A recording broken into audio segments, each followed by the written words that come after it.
Balo ba ka nga diri sa Korea walay uso ang traffic enforcer? Labi nag mga regular nga adlaw, wala jud kay makita sa kadalanan nga mga traffic enforcer nga mamara or manikit. So ang pagi diri sa sa Korea kung naa kay violation, kuan ra kanang magbase sila sa CCTV. So na sendan ra kanila, padalan ra kanila love letter kung naka violation, pareha siya ani oh. Ngani siya. So ilang ipakita ang screenshot sa ani kung sa imong violation para ani sa ako ang bana oh. Ang iyang violation is ni sulod siya ni agi siya sa bus lane. So ingan ano, walay musita nimo nga traffic enforcer nga nakay violation.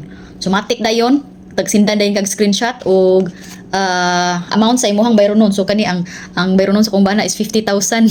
So depende na siya sa violation nimo kung sa imong violation. So kani kung kuan kag bus lane, kung musuot kag bus lane 50,000 won ang imong bayaran.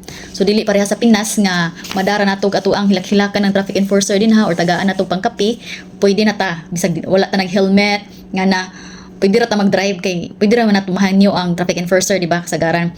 So pero na lang sa mga kuan pud ha kanang mga traffic enforcer nga stricto. Doon na ibang traffic enforcer nga maluoy gid sila kay wala lagi kwarta lisod na gani ang panahon dyan magka-violation pa mo na usahay uban warningan no.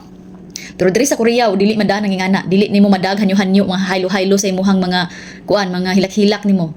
Diri sa Korea, tagaan ra kag love letter, ikuan ipadaan nila sa post office.